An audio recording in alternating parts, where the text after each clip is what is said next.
हम न बदलेंगे वक्त की रफ्तार के साथ। हम न बदलेंगे वक्त की रफ्तार के साथ। जब भी मिलेंगे अंदाज पुराना होगा।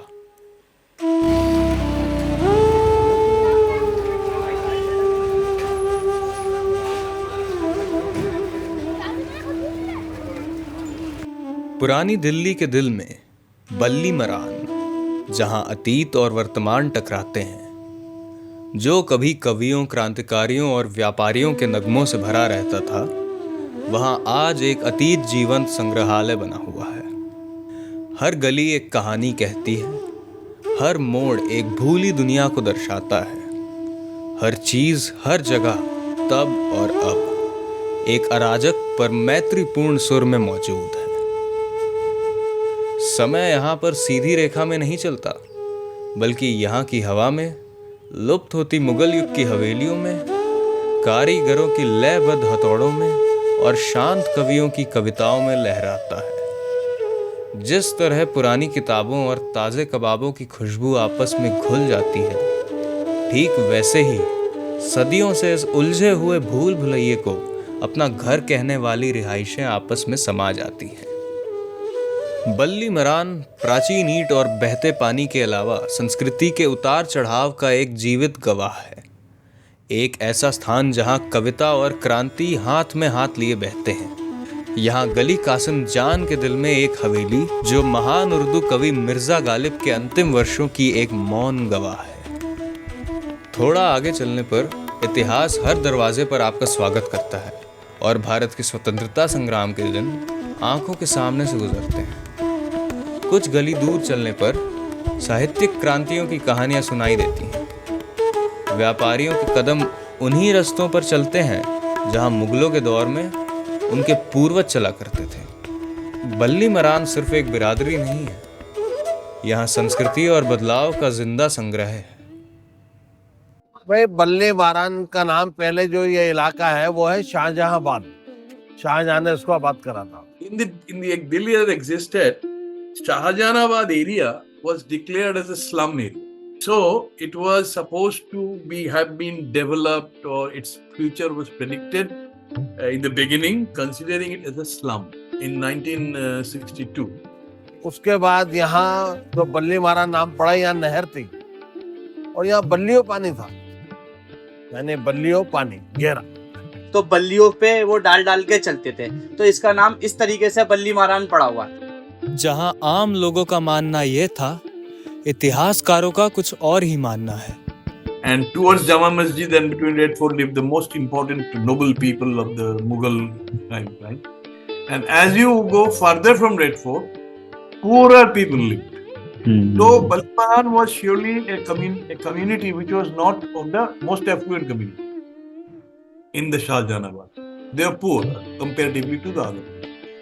So they were people who were, I think they were laborers of some kind. Their occupation was labor, mistries, something like that was there. बल्ली मारान में कभी मिर्जा गालिब का घर हुआ करता था, जिनकी कविताएं आज भी इन गलियों में गूंजती हैं। फारसी और मुगल प्रभाव यहाँ के ढकते हुए मुखौटों, गलियों की भाषा और हवा में मौजूद इत्र की खुशबू में अभी भी मौजूद है। दिल्ली की हलचल भरी गलियों के बीच बल्ली मरान में स्थित है शरीफ मंजिल, एक हवेली जो हकीम अजमल खां की विरासत है। आज भी इन दीवारों में बीते दौर की सरगम गूंजती है। एक ऐसा युग जहां ज्ञान था, शफा थी और आज़ादी की लड़ाई की गूंज थी। शरीफ मंजिल के पत्थरों के भीतर उनकी कथाएं आज भी जीवित हैं। तो 3.5 एकड़ में थी शरीफ मंजिल। तो शुरू करेंगे आप, यहाँ तो आधा बल्ली मारान शरीफ मंजिल था। बीच में जब ये इंडिपेंडेंस मूवमेंट शुरू हुआ तो अजमल खान साहब ने कांग्रेस ज्वाइन करी, तो शरीफ मंजिल जो है उनकी वजह से हब हो गया इंडिपेंडेंस मूवमेंट का। सारा कंसंट्रेशन यहाँ आ गया। नॉन कोऑपरेशन मूवमेंट का जो रेजोल्यूशन ड्राफ्ट हुआ, पास हुआ, शरीफ मंजिल में हुआ था। जितने भी बड़े बड़े उस जमाने के भी लीडर्स थे, महात्मा गांधी, मोतीलाल नेहरू, जवाहरलाल नेहरू, मौलाना आज़ाद, ये सब शरीफ मंजिल में आते थे।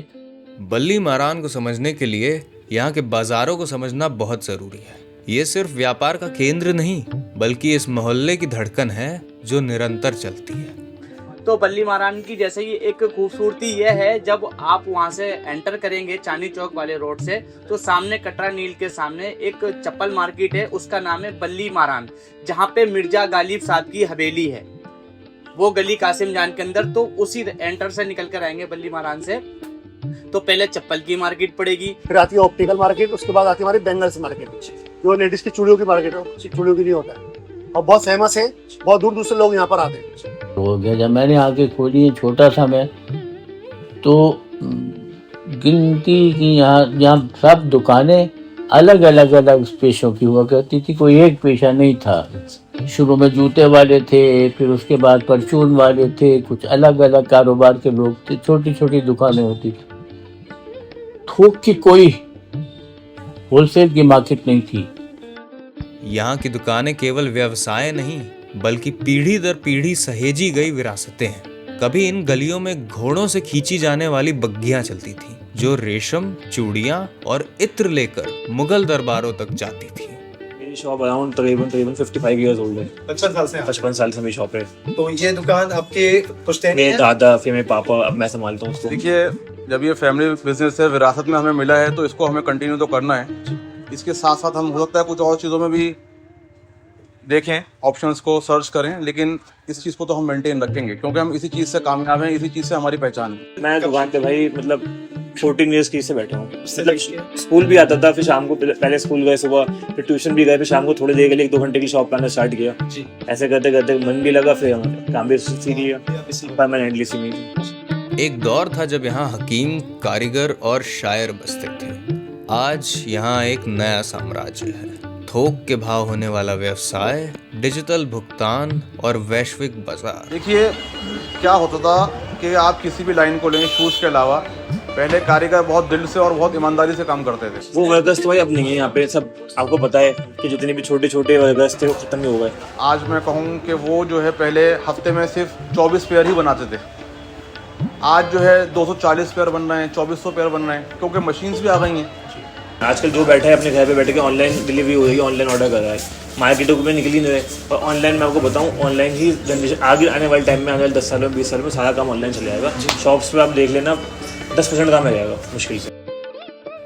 सदियों पुराने मकानों के ऊपर चमचमाते बोर्ड लगे, पारंपरिक चश्मे और जूतों की कारीगरी एक साथ कंधे से कंधा मिलाकर चल रही है।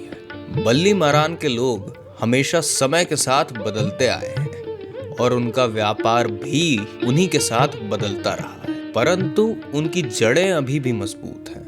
यहाँ इतिहास खोता नहीं, बल्कि नए रूप में ढलकर रोजमर्रा की जिंदगी में बस जाता है। लोग बाग यहाँ से चले गए, हजारों आदमी यहाँ से जमुना पार चले गया, वजीराबाद चले गया। नहीं, हमारा मन नहीं चाहता यहाँ से जाने को। ये सोसाइटी नहीं मिलेगी हमें। रात के 2 बजे जाग रहे हैं, 1 बजे जाग रहे हैं, फिर ये माहौल नहीं मिल पाएगा। यहाँ बड़ी तहजीब थी हमारी, समझे नहीं? हम दोनों बिरादरी कौम ऐसे रहती थी, गैर मुस्लिम हम दोनों, पता ही चलता था यार ये हिंदू या मुसलमान है। ईद पे खाना पीना रहना सब। और आज तक देखिए कितने राइड हुए दिल्ली में, आज तक एक भी गैर मुस्लिम या मुसलमान को चोट नहीं पहुंची। बल्ली महारान की रूह यहाँ के लोगों में बसती है। किसी जमाने में यहाँ शायरों की महफिलें सजती थी, आज उनकी जगह सोशल मीडिया इन्फ्लुएंसर्स ने ले ली है। आज के दौर में यहाँ के दुकानदार परंपरा और डिजिटल व्यापार के बीच संतुलन बैठाने का प्रयास कर रहे हैं। अब चूड़ियों की दुकानें बनने लग गई हैं, तो चूड़ियों का बाजार बनना दो दुकानें थी चूड़ियों की बस पूरे बाजार में। अब मेरे हाल कुछ 12-13 दुकानें हो गई हैं। रिसेंटली पिछले 5 सालों में 8 सालों में चूड़ियों का काम बढ़ा है। लेदर की चप्पल बनती थी, लेदर सोल और GW काफ होता था, सॉफ्टी होती थी, किट होता था, लेदर प्योर। कितने की चप्पल थी? 2 रुपए 12 आने की, 3.25 रुपए की, बेहतरीन चप्पल। उसके बाद बदलाव आया प्लास्टिक का, फिर ये रैक्सिन आ गई, लेदर खत्म हो गया हमारे हिंदुस्तान से, अब वो रैक्सिन है। उसके बाद ये आ गया चाइना, तो उस चाइना ने खत्म कर दिया। पर इन तमाम बदलावों के बीच कुछ है जो खो सा गया है, यहाँ की ठहराव भरी शांति। जबकि किसी जमाने में यहाँ हर गली कूचे में दुकानदारों की हंसी सुनाई देती थी। दिल्ली की तरह बल्ली मारान भी कभी स्थिर नहीं रहा। बल्ली मारान ने साम्राज्यों के उत्थान और पतन दोनों को देखा है, स्वतंत्रता सेनानियों के संघर्ष को देखा है और पुरानी हवेलियों को धीरे धीरे आधुनिक दुकानों में बदलते हुए देखा है।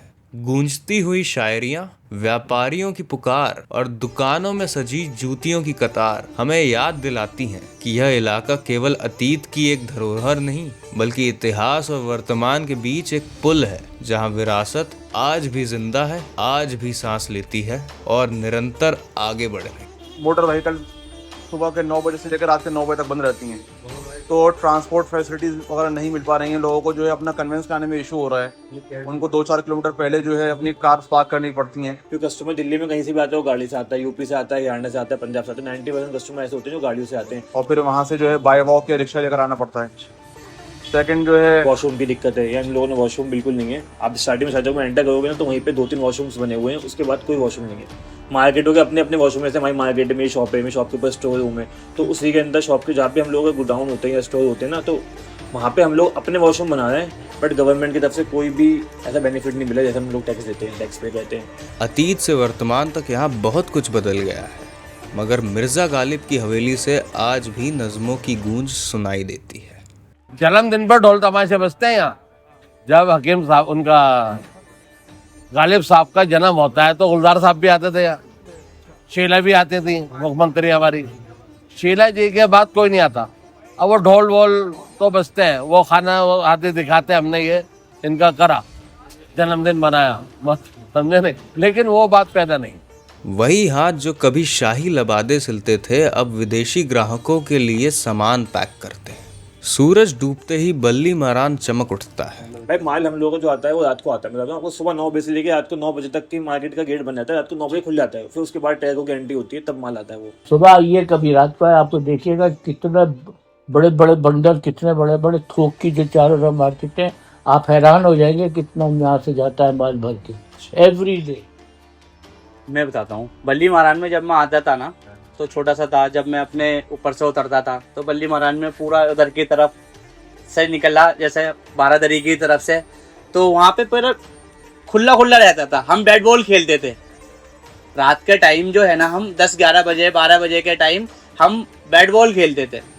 तो ऐसा था। अब थोड़ी सा भीड़ भड़ाका हो गया है, हम भी बड़े हो गए हैं, तो बैट बॉल खेलने की जगह तो बची नहीं है, अब बच्चे खेलते हैं। पहले ये होता था कि मजमल खान साहब के नाम से शरीफ मंजिल पहचानी जाती, इतना फर्क आ गया। अब मैं शरीफ मंजिल के नाम से पहचाना जा रहा। नानी के साथ बैठ के, मुझे याद है कि मैं अंदर डोरी में हम बैठ के जाया करते थे, उनसे पर्दा पड़ा, उसके अंदर से देखते हुए बाजार कैसा होता है। And you walk down Chandni Chowk from Red Fort side towards Fatehpur. So on the left there were these names like Dariba Kalan, Kinari Bazaar. These are like known things in landmarks in Chandni Chowk. And as you go up to Fatehpuri, then there was this Balli Maran street, but I knew it like that.